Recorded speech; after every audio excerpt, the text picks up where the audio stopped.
Hi ಎಲ್ರಿಗೂ ನಮಸ್ಕಾರ. ಎಲ್ಲರೂ ಹೇಗಿದ್ದೀರಾ?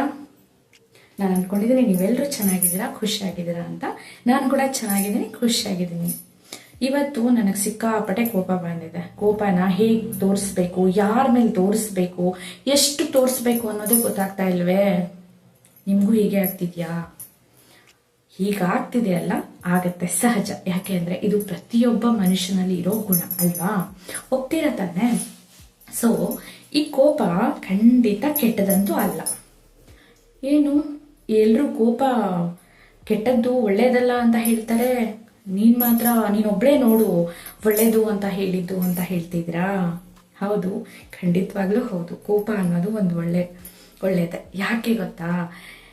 ನಮ್ಮ ಒಂದು ಆತ್ಮಸ್ಥೈರ್ಯನ ಏನಂತೀವಿ ನಾವು, ನಮ್ಮ ಸೆಲ್ಫ್ ರೆಸ್ಪೆಕ್ಟ್ ಅನ್ನೋದು ಏನಿದೆಯೋ ಅದರ ಒಂದು ರಕ್ಷಾ ಕವಚವೇ ಈ ಕೋಪ ಅಂತ ಹೇಳ್ಬಹುದು. ಆದ್ರೆ ಆ ಕೋಪನ ಯಾರಿಗೆ, ಹೇಗೆ, ಯಾರ ಮೇಲೆ, ಎಷ್ಟು ಪ್ರಮಾಣದಲ್ಲಿ ತೋರಿಸ್ಬೇಕು ಅನ್ನೋದು ತುಂಬಾ ಇಂಪಾರ್ಟೆಂಟ್ ಅಲ್ವಾ? ಕೋಪ ಎಲ್ರಿಗೂ ಬರುತ್ತೆ, ಇದು ಸಹಜ ಗುಣ ಅಲ್ವಾ? ಇಲ್ಲಿ ನಾವ್ ಹೇಳೋದೇನು ಅಂತಂದ್ರೆ, ಕೆಲವೊಂದ್ಸಲ ಈ ಕೋಪದಿಂದ ನಮ್ಗೆ ಗೊತ್ತೇ ಇರಲ್ಲ. ನಮ್ ಕೋಪ ಬಂದಾಗ ನಾವೇನ್ ಮಾಡ್ತಿದೀವಿ, ಯಾರ ಮೇಲೆ ತೋರಿಸ್ತಿದೀವಿ, ಯಾರಿಗೇನ್ ಮಾತಾಡ್ತಾ ಇದೀವಿ, ಅದರಿಂದ ಅವ್ರಿಗೆ ಎಷ್ಟು ಹರ್ಟ್ ಆಗಿರುತ್ತೆ, ಎಷ್ಟು ಮಟ್ಟಿಗೆ ಒಂದು ಕೋಪದಲ್ಲಿ ಮಾತಾಡಿರೋ ಮಾತುಗಳು ಎಷ್ಟು ಮಟ್ಟಿಗೆ ಚುಚ್ಚಿರುತ್ತೆ ಅನ್ನೋದನ್ನ ನಾವು ಮರ್ತೇ ಬಿಟ್ಟಿರ್ತೀವಿ ಅಲ್ವಾ? ನೀವಷ್ಟೇ ಅಲ್ಲ, ನಾನು ಕೂಡ ಸೇಮು, ಆಯ್ತಾ? ಬಟ್ ಇಲ್ಲಿ ಈ ಕೋಪ ಅನ್ನೋದು ಹೇಗೆ ನಮ್ಗೆ ಏನು ಸೆಲ್ಫ್ ರೆಸ್ಪೆಕ್ಟ್ಗೆ ಅಥವಾ ಸೆಲ್ಫ್ ಲವ್ಗೆ ರಕ್ಷಾ ಕವಚ ಅನ್ನೋದು ಅಂದ್ರೆ, ಈಗ ನೋಡಿ, ನಮ್ಗೆ ಯಾರಾದ್ರೂ ಏನಾದ್ರು ಅಂತಿದ್ದಾರೆ ಅಂತಂದ್ರೆ, ನಮ್ತನದ ಬಗ್ಗೆ ನಮ್ಗೆ ಏನಾದ್ರು ಮಾತಾಡ್ತಾ ಇದಾರೆ ಅಂದ್ರೆ ಸಡನ್ ಆಗಿ ಕೋಪ ಬರುತ್ತೆ. ಸಹಜ ಅಲ್ವಾ? ಇದು ನನಗೆ ಮಾತ್ರ ಅಲ್ಲ, ನಿಮ್ಮೆಲ್ರಿಗೂ ಕೂಡ ಬಂದೇ ಬರುತ್ತೆ. ಆವಾಗ ಆ ಕೋಪನ ಹೇಗೆ ತೋರಿಸೋದು ಅನ್ನೋದು ನಮ್ಗೆ ಗೊತ್ತಿರಲ್ಲ. ಕೋಪ ಬರುತ್ತೆ ಅನ್ನೋದಕ್ಕೆ ಅದೊಂದು ಗೊತ್ತಾಗತ್ತಲ್ವಾ? ನಮ್ಗೆ ಇವ್ರು ಈ ತರ ಹೇಳ್ತಾ ಇದಾರೆ, ಸೊ ಸೇಫ್ ಅನ್ನೋದು ನಮ್ಗೊಂದು ಗೊತ್ತಾಗ್ಬಿಡತ್ತೆ. ಅಂದ್ರೆ ಅದು ಕೋಪ ಬಂತು ಅಂತ ತಕ್ಷಣ ಅದು ಒಂಥರ ಸೆಲ್ಫ್ ರೆಸ್ಪೆಕ್ಟ್ ಅಥವಾ ಸೆಲ್ಫ್ ಲವ್ಗೆ ಒಂದು ರಕ್ಷಾ ಕವಚ ಇದ್ದ ಹಾಗೆ ಅಲ್ವಾ? ನಾನು ಅದಕ್ಕೋಸ್ಕರ ಹೇಳಿರೋದು. ಅದಾದ್ಮೇಲೆ ಇವಾಗ ನಮ್ಗೆ ಕೋಪ ಬಂದ ತಕ್ಷಣ ನಾವ್ ಯಾರ ಮೇಲೆ ಹೇಗೆ ಏನು ಆಯ್ತಾ ನಮ್ಗೊಂದು ಗೊತ್ತಾಗಲ್ಲ. ಕೆಲವೊಬ್ರು ಏನ್ ಮಾಡ್ತಾರೆ, ಪಾತ್ರೆಗಳನ್ನ ಸೌಂಡ್ ಮಾಡೋದು, ಅಥವಾ ಕೆಲವೊಂದು ಸಾಮಾನುಗಳನ್ನ ನಾಶ ಮಾಡೋದಾಗಿರ್ಬೋದು, ಅಥವಾ ಹೊಡಿಯೋಕ್ ಹೋಗಿರ್ಬೋದು, ಅಥವಾ ಬೈಯೋದು, ಆಮೇಲೆ ನಮ್ಗೆ ನಾವು ಏನಾದ್ರು ಮಾಡೋದು ಕೋಪದಲ್ಲಿ. ಸಹಜ, ಹೇಳ್ತಾರಲ್ವಾ ದೊಡ್ಡವರು, ಕೋಪದಲ್ಲಿ ಕೊಯ್ದುಕೊಂಡು ಮೂಗು ಮತ್ತೆ ಬಾ ಅಂದ್ರೆ ಬರಲ್ಲ ಅಂತ. ಸೊ ಆ ತರ ಆಗತ್ತೆ ಕೆಲವೊಂದ್ಸಲ ಪರಿಸ್ಥಿತಿ. ಹಾಗಾಗಿ ಕೋಪ ಅನ್ನೋದು ಒಳ್ಳೇದಾಗಿದ್ರು ಕೂಡ ಅದನ್ನ ಎಲ್ಲಿಗೆ, ಯಾರ ಮೇಲೆ, ಎಷ್ಟು ಪ್ರಮಾಣದಲ್ಲಿ ತೋರಿಸ್ಕೊಳ್ತೀವಿ ಅನ್ನೋದು ಇಲ್ಲಿ ಇಂಪಾರ್ಟೆಂಟ್ ಆಗತ್ತೆ ಅಲ್ವಾ? ಕೆಲವೊಂದ್ಸಲ ನಮ್ಗೆ ಕಂಟ್ರೋಲ್ ಆಗಲ್ಲ ಕೋಪ, ಗೊತ್ತು ಅದು ನಿಮ್ಗೆ ಅಂತಲ್ಲ, ನನಗೂ ಕೂಡ ಕೋಪ ಅನ್ನೋದು ಕಂಟ್ರೋಲ್ ಆಗಲ್ಲ. ಆ ಟೈಮಲ್ಲಿ ನಾವೇನ್ ಮಾಡ್ಬೇಕು ಅಂತ ಅಂದ್ರೆ, ಕೆಲವೊಂದು ಟಿಪ್ಸ್ ನ ಹೇಳ್ತಾ ಇದ್ದೀನಿ ಇಲ್ಲಿ. ಸರ್ವೇ ಸಾಮಾನ್ಯ, ಕೋಪ ಕಂಟ್ರೋಲ್ ಆಗಲ್ಲ, ಆದ್ರೆ ಕಂಟ್ರೋಲ್ ಮಾಡ್ಕೋಬೇಕು. ಯಾಕಂದ್ರೆ ಯಾರಿಗ್ ಗೊತ್ತು, ಈ ಒಂದು ಕೋಪದಿಂದ ನಾವು ಯಾವ್ದು ಸಂಬಂಧದ ಕೊಂಡಿಗಳನ್ನ ಕಳಚಿಬಿಡ್ಬೋದು, ಅಥವಾ ಚೆನ್ನಾಗಿರೋ ಒಂದು ಫ್ರೆಂಡ್ಶಿಪ್, ರಿಲೇಶನ್ಶಿಪ್ ಅನ್ನೋದಲ್ಲೇ ಏನು ಕಳಚಿಬಿಡ್ಬಹುದು ಅಲ್ವಾ? ಹೇಳಕ್ಕಾಗಲ್ಲ. ಸೊ ಹಾಗಾಗಿ ನಮ್ಗೆ ಯಾರಾದ್ರೂ ಏನಾದ್ರು ಅಂದ್ರೆ, ಅಥವಾ ನಮ್ಗೆ ಯಾರಾದ್ರೂ ಏನಾದ್ರು ಮಾಡಿದ್ರೆ ಕೋಪನ ಸ್ವಲ್ಪ ಹದ್ದು ಬಸ್ತಿನಲ್ಲಿ ಇಟ್ಕೊಳ್ಳೋದು ತುಂಬಾ ಒಳ್ಳೇದು ಅನ್ನೋದು ನಂದು. ಅದು ಹೇಗಪ್ಪ, ನನಗೆ ಕಂಟ್ರೋಲ್ ಆಗಲ್ಲ ಕೋಪ, ಅಥವಾ ನನ್ಗೆ ಕೋಪ ಬಂದ್ರೆ ನಾನು ಏನ್ ಮಾಡ್ತೀನಿ ಅನ್ನೋದೇ ನನಗೆ ಗೊತ್ತಿಲ್ಲ ಅಂತ ಎಲ್ಲ ಕೆಲವೊಬ್ರು ಹೇಳ್ತಾರಲ್ವಾ? ಸೊ ಕೆಲವೊಬ್ರು ಅಂತ ಅಂದ್ರೆ ಆಲ್ಮೋಸ್ಟ್ ಎಲ್ಲರೂ ಹೇಳ್ತೀವಿ, ಅದ್ರಲ್ಲಿ ನಾನು ಕೂಡ ಒಬ್ಳು, ನಾನು ಕೂಡ ಸೇಮು.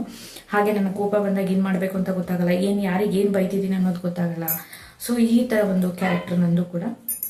ಆದ್ರೆ ಇಲ್ಲಿ ನಾವು ಕೋಪನ ಕಂಟ್ರೋಲ್ ಮಾಡ್ಕೊಳ್ಳೋದು ತುಂಬಾ ಇಂಪಾರ್ಟೆಂಟ್. ಸೊ ಕಂಟ್ರೋಲ್ ಮಾಡ್ಕೊಳ್ಳೋಕೆ ಕೆಲವೊಂದ್ಸಲ ಆಗಲ್ಲ, ಆದ್ರೆ ಖಂಡಿತ ಪ್ರಯತ್ನ ಅಂತೂ ಮಾಡ್ಲೇಬೇಕಲ್ವಾ? ಸೊ ಕೋಪನ ಹೇಗ್ ಕಂಟ್ರೋಲ್ ಮಾಡೋದು, ಆಮೇಲೆ ಕೋಪ ಬಂದಾಗ ಏನ್ ಮಾಡ್ಬೇಕು ಅನ್ನೋ ಟ್ರಿಕ್ಸ್ ಅಥವಾ ಟಿಪ್ಸ್ ನಿಮ್ಗೆ ಗೊತ್ತಿಲ್ಲ ಅಂತಂದ್ರೆ ನಾನು ಇಲ್ಲಿ ಹೇಳ್ತೀನಿ, ಅದನ್ನ ಫಾಲೋ ಮಾಡಿ, ಆಯ್ತಾ? ಫಸ್ಟ್ ಟಿಪ್ಸ್ ಏನಪ್ಪಾ ಅಂತಂದ್ರೆ, ಕೋಪ ಬಂತು ಅಥವಾ ಯಾರಾದ್ರೂ ನಮ್ಗೇನಾದ್ರೂ ಅಂದ್ರು, ಸೊ ತಕ್ಷಣಕ್ಕೆ ನಮ್ಗೆ ಕೋಪ ಬಂದು ನಾವೇನ್ ಮಾಡ್ತೀವಿ, ತಕ್ಷಣಕ್ಕೆ ಏನಾದ್ರೂ ಹೇಳ್ಬಿಡ್ತೀವಿ. ಬಟ್ ಅದು ಮಾಡಬಾರ್ದು. ಏನ್ ಮಾಡ್ಬೇಕು ಅಂದ್ರೆ, ಅಲ್ಲೇನಾದ್ರೂ ಜಾಗದಲ್ಲಿ ಇದೀವಿ ಅಂದ್ರೆ ತಕ್ಷಣಕ್ಕೆ ಆ ಜಾಗನ ಖಾಲಿ ಮಾಡ್ಬೇಕು. ಅಂದ್ರೆ ಆ ಜಾಗದಿಂದ ಆಚೆ ಬಂದ್ಬಿಡ್ಬೇಕು. ಅಲ್ಲಿ ನಮ್ಗೆ ಏನು ಮಾತಾಡೋದಾಗ್ಲಿ ಅಥವಾ ಅಲ್ಲಿ ಇರೋ ಅವಶ್ಯಕತೆನೇ ನಮ್ಗಿಲ್ಲ ಅಲ್ವಾ? ಸೊ ಆಚೆ ಬಂದ್ಬಿಡ್ಬೇಕು. First tips. ಇಲ್ಲ ನನ್ಗೆ ಆಚೆ ಬರಕ್ ಆಗಲ್ಲ, ಸೊ ಅಂತ ಸಿಚುವೇಶನ್ ನಾನು ಇದೀನಿ ಅಂತ ಅಂದ್ರೆ ನಾವೇನ್ ಮಾಡ್ಬೇಕು ಅಂತಂದ್ರೆ, ಪರ್ ಸೆಕೆಂಡ್ಗೆ ಒಂದು ನಂಬರ್ನ ಕೌಂಟ್ ಮಾಡ್ಬೇಕು. ಅಂದ್ರೆ 1 2 3 4 5 6 ಈ ತರ ಅಂತೂ ಖಂಡಿತ ಅಲ್ಲ.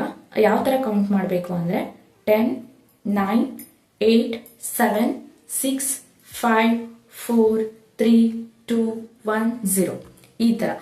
ಆಮೇಲೆ ಇಲ್ಲಪ್ಪ ನಮಗೆ ಕಂಟ್ರೋಲ್ ಆಗ್ತಾ ಇಲ್ಲ ಅಂದ್ರೆ ಪರವಾಗಿಲ್ಲ 100 99 98 97 96 95 ಈ ತರ ತಗೊಳ್ಳಿ. ಅಲ್ಲಿಗೂ ನಮಗೂ ಆಗ್ತಾ ಇಲ್ಲ ಅಷ್ಟು ಏನು ನಮ್ಗೆ ಥಾಟ್ ಅಂದ್ರೆ ತಕ್ಷಣ ಕೋಪ ಬಂದಾಗ ಹೇಳಿದೆ ಅಲ್ವಾ ಏನ್ ಮಾಡ್ಬೇಕು ಏನ್ ಮಾಡ್ಬಾರ್ದು ಅನ್ನೋದು ಗೊತ್ತಾಗಲ್ಲ. ಸೊ ಆ ಥಾಟ್ ನಮಗ್ ಬಂದಿಲ್ಲ ಅಂದ ತಕ್ಷಣ ಲಾಂಗ್ ಬ್ರೀತ್ ಮಾಡಿ, ಅಂದ್ರೆ ಸ್ವಲ್ಪ ಜೋರಾಗಿ ಉಸಿರಾಡಿ, ಉಸಿರನ್ನ ಒಳಗಡೆ ತಗೊಳ್ಳೋದು ಆಚೆ ಬಿಡೋದು ಈ ತರ ಫಾಲೋ ಮಾಡಿದ್ರೆ, ಇದನ್ನ ಮಾಡಿದ್ರೆ ನಮ್ಮ ಕೋಪ ಕಂಟ್ರೋಲಲ್ಲಿ ಖಂಡಿತ ನಮ್ಗೆ ಬಂದೇ ಬರುತ್ತೆ. ಸೊ ಇದಿಷ್ಟು ಇವತ್ತಿನ ವಿಡಿಯೋ ಆಗಿತ್ತು. ಯಾರ ಮೇಲಾದ್ರೂ ನಿಮಗೆ ಕೋಪ ಬಂದ್ರೆ ಅಥವಾ ಜಾಸ್ತಿ ಕೋಪಿಷ್ಟರಾದ್ರೆ ಈ ವಿಡಿಯೋನ ಅವರಿಗೆ ಶೇರ್ ಮಾಡಿ. ನಿಮ್ಗೆ ಇಷ್ಟ ಆಗಿದ್ರೆ ಈ ವಿಡಿಯೋನ ಲೈಕ್ ಮಾಡಿ, ಹಾಗೆ ಸಬ್ಸ್ಕ್ರೈಬ್ ಮಾಡಿ ಸಪೋರ್ಟ್ ಮಾಡೋದನ್ನ ಮರಿಬೇಡಿ ಅಂತ ಹೇಳ್ತಾ ಇವತ್ತಿನ ಈ ವಿಡಿಯೋನ ಇಲ್ಲಿಗೆ ಮುಗಿಸ್ತಾ ಇದ್ದೀನಿ. ಸೊ ಮತ್ತೆ ಸಿಗೋಣ ನೆಕ್ಸ್ಟ್ ಇನ್ನೊಂದು ವಿಡಿಯೋ ಜೊತೆಗೆ. ಅಲ್ಲಿವರೆಗೂ ಎಲ್ರಿಗೂ ನಮಸ್ಕಾರ.